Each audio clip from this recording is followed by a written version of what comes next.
This is Marc Rudov, branding advisor to CEOs and author of Be Unique or Be Ignored, the CEO's Guide to Branding.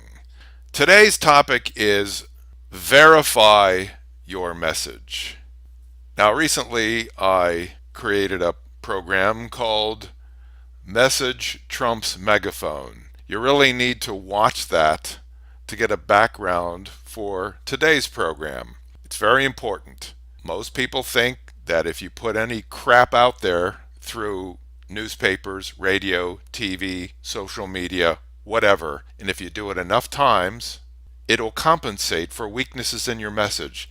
That is patently false. Message trumps megaphone. Now, when you're creating a message, which is your brand is your message is your brand is your value proposition. They're all synonyms. When you're creating your message, you need to verify it.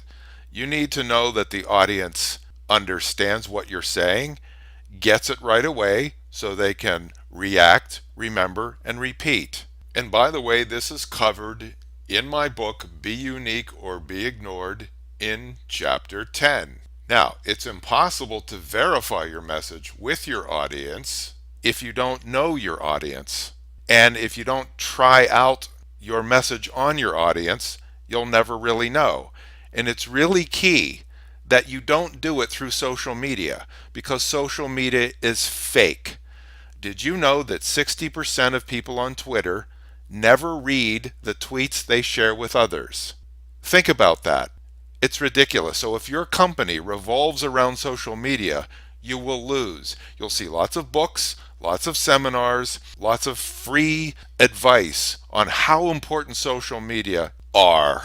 But if you don't meet your customers in the flesh, face to face, and test out your messaging on them and get their reactions, you're in the dark. Now, there are people in your company who specialize in making it impossible for customers to understand your message. It's almost as though they're working with a messaging maze. And they love complexity and ambiguity, of course. And they're the ones who love to use jargon. So if you're in the technology field and you're throwing out jargon such as cloud and big data, you're proof of the kind of company that doesn't really care about messaging. If you don't create something that's unique in customer language and that resonates with said customers, then you don't really have anything at all. There's a program on TV called Big Bang Theory. It's very funny. And the #1 sitcom. There's a scene in one of the episodes where there's a bowling tournament between two teams. One team has Will Wheaton on the team. Now, he's a real person. He was in Star Trek, and his character's name on Star Trek was Wesley Crusher. Sheldon Cooper, the arch nemesis of Will Wheaton, is a geeky theoretical physicist who doesn't understand people at all. And that's the significance of his character and the significance of what I'm about to show you. Sheldon Cooper is the captain of his bowling team, and it's the competitor to Will Wheaton's team. So Sheldon created custom-made bowling shirts for his teammates to wear, and he came in to present the shirts to his teammates. And on the shirts was written, "The Wesley Crushers." And he intended it to mean that his team was going to crush Wesley Crusher, aka Will Wheaton. Well, not one person on either team understood what he meant. And this is a perfect example to illustrate today's topic. Watch. Attention all bowlers, I've taken the liberty of having these made for our rematch. The Wesley Crushers? No, not the Wesley Crushers, the Wesley Crushers. I don't get it. Wesley Crusher was Will Wheaton's character on Star Trek. Still don't get it. It's a blindingly clever play on words. By appropriating his character's name and adding the S, we imply that we'll be the Crushers of Wesley.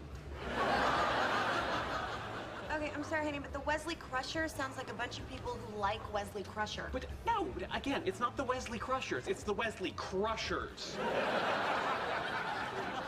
Well, if you want it to mean you're crushing Wesley, it'd be the Wesley Crushers. But do you people even hear yourselves? It's not the Wesley Crushers. It's not the Wesley Crushers. It's the Wesley Crushers. Hey, look! They named their team after me. No, it's not. Never mind. So what did you think? Does it remind you of what you've experienced in dealing with other companies? Does it remind you of how your company operates? Have you put out messages that have been complex, indiscernible, and ambiguous, full of jargon so that your company blends in with the competition and people don't even understand them? But you don't even test them, you just assume they're going to work, just as Sheldon Cooper did. You know the answer is yes. Now the key is, when you have any kind of message, you must get to the point. And you don't know you're getting to the point unless you get verification from customers. In my branding axiom, you target the gut, not the head. You use customer language only, no industry jargon. Your message has to be simple, concise, compelling, memorable, and repeatable. And your audience, your customers, or your investors, or people in the media, they must get it in 15 seconds. And if they're all going around the room, such as in the bowling alley, if nobody understands what you intended, you have failed, and you have to do it over again until they get it. Got it? This is Marc Rudov, branding advisor to CEOs and author of Be Unique or Be Ignored. Find out everything that I can offer you at marcrudov.com.